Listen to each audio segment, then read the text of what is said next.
এক ছেলে যে কিনা বাবার কড়া শাসন থেকে মুক্তি পেতে নিজের বাবাকেই হত্যা করেন। ইসলামী ঐক্য আন্দোলনের ভোলা জেলার সাধারণ সম্পাদক ও কামিল মাদ্রাসার মুহাদ্দিস এবং ভোলা উপজেলা জামে মসজিদের খতিব মোহাম্মদ আমিনুল হক নোমানীকে 6 সেপ্টেম্বর রাত 10:30টার দিকে তার নিজেরই বাড়িতে হত্যা করেছেন দুর্বৃত্তরা। কিন্তু কেউই জানত না এর পিছনে ছিল এক ভয়ঙ্কর রহস্য। ঘটনার 7 দিন পর আজ জরুরি সংবাদ সম্মেলন করেন পুলিশ। পুলিশের তথ্যে চমকে ওঠেন সকল গণমাধ্যম কর্মীরা।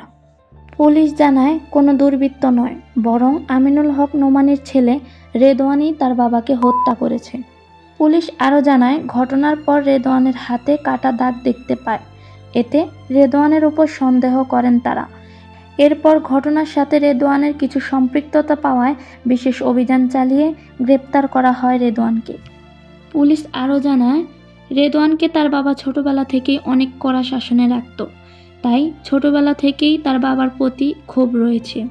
সেই ক্ষোভ এবং বাবার কড়া শাসন থেকে বাঁচতে রেদওয়ান অনলাইন থেকে ছুরির অর্ডার দেয় এবং বিভিন্ন সাইকো মার্ডারার মুভি দেখে। তারপর কোথায় ছুরি দিয়ে আঘাত করলে মানুষ কয়েক সেকেন্ডেই মারা যায় সেই ধরনেরও কিছু সিনেমা দেখে। তারপর সেই সিনেমা দেখে অনুপ্রাণিত হয়ে সে তার বাবাকে নৃশংসভাবে মেরে ফেলে।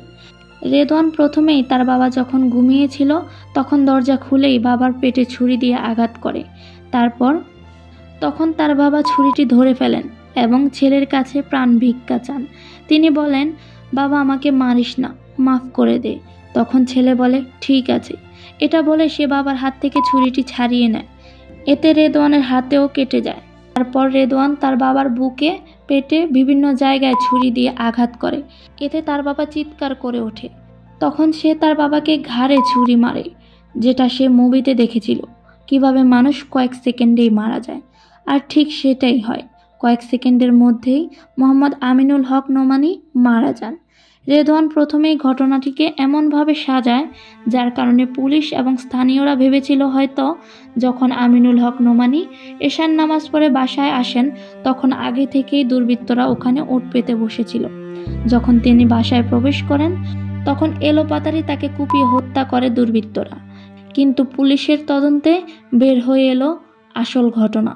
ধিক্কার জানায় সেই রেদওয়ানকে যে বাবার শাসন থেকে মুক্তি পেতে নিজের বাবাকেই নৃশংসভাবে মেরে ফেলল।